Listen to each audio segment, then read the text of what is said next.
Madame Foster, est-ce qu'on peut parler d'un bilan de session parlementaire qui a été marqué par la COVID-19? Définitivement, le bilan de la session a été marqué par la COVID-19. On n'attendait pas ça, personne. Ça a été une crise sans précédent, mais je pense que le gouvernement l'a géré de façon très près des gens, de façon très transparente. Les gens m'ont donné beaucoup de commentaires positifs sur la gestion de la crise par le gouvernement, par le premier ministre. Mais certainement, ça a été une session parlementaire marquée par la COVID et les mesures sanitaires, le confinement, le déconfinement également, la reprise de l'activité économique. Ça a été une grosse gestion pour le gouvernement. Dans la circonscription, qu'est-ce que vous retenez de votre travail des derniers mois, là? J'ai continué de travailler beaucoup de dossiers malgré la gestion du confinement, déconfinement. On a eu beaucoup de rencontres, entre autres, pour ce qui concerne le dossier d'AIM à Beaupré. Également, on a travaillé plusieurs dossiers à l'île d'Orléans, entre autres le plan patrimonial. Il y a des rencontres qui ont continué à se tenir dans la table de concertation. Également, on a eu des liens très soutenus avec nos organismes communautaires parce que ces organismes-là ont été au premier plan dans la crise. Il y a eu un montant de 165 000 là, fin février, tout juste avant le confinement, qui avait été donné pour nos organisations dans la capitale nationale, dont la Côte de Beaupré, pour tout ce qui était communautaire. Et également, pendant la crise, il y a eu un autre 50 000 que j'ai eu l'occasion de verser. Alors, ça a été, je vous dirais, une gestion de confinement, déconfinement, beaucoup de cas de comté qui ont pris beaucoup de place, mais on a continué à travailler le reste des dossiers également là, parce que ça continuait de bouger. Donc, le service aux citoyens pour votre équipe et pour vous, ça a représenté une importante charge de travail? Oui, exactement. Plus qu'à l'habitude. D'habitude, les dossiers politiques prennent une certaine place, mais là, c'est certain que les cas de comté en tant que tel ont pris plus de place qu'à l'habitude et c'est normal.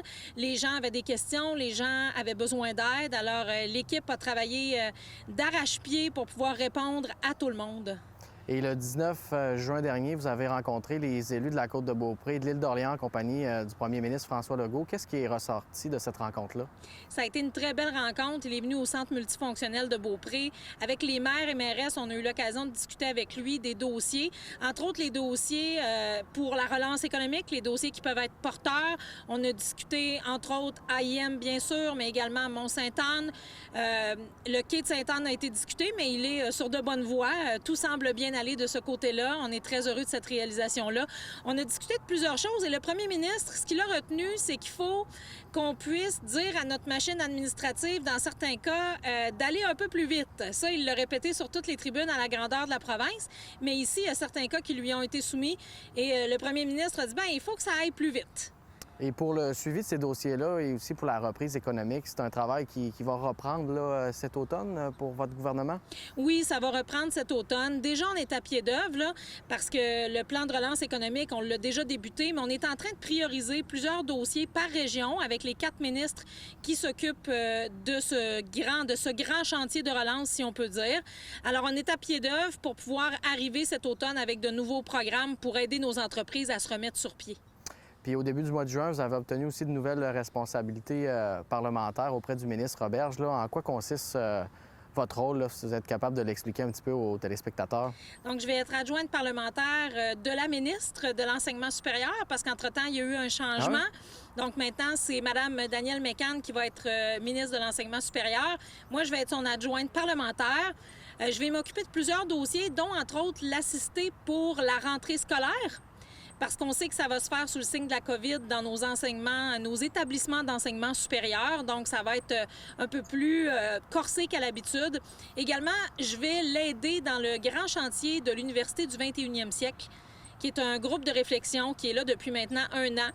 Ça devrait aboutir l'automne prochain avec un événement qui va rassembler les gens de l'enseignement supérieur. Alors, je vais jouer un rôle assez important là-dedans pour qu'on puisse redéfinir un peu ce qu'on entend par l'université au Québec. Qu'est-ce qu'on veut pour notre université au 21e siècle? C'est quoi les grandes tendances? Alors, je suis intégrée sur ce chantier-là.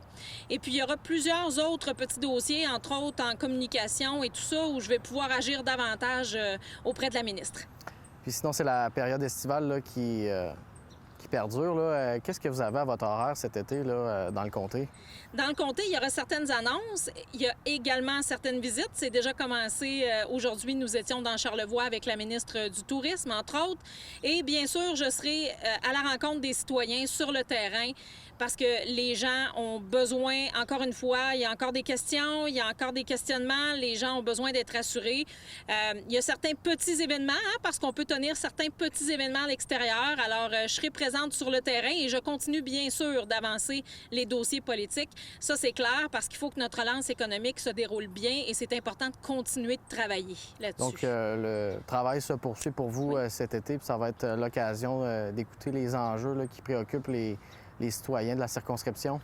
Oui, exactement. Je vais être à l'écoute de ce que les gens ont besoin, de ce qu'ils veulent pour la relance économique, mais également des questionnements et des problèmes qu'il peut y avoir. Parce que la pandémie a créé beaucoup de situations assez spéciales, inusitées. On ne l'attendait personne, comme je le disais tout à l'heure.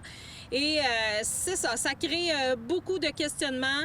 Alors, on va être là toujours avec mon équipe pour venir en aide et pour répondre aux questionnements des citoyens. Bien, merci beaucoup d'avoir dressé le bilan de votre session parlementaire, Mme Foster. Merci.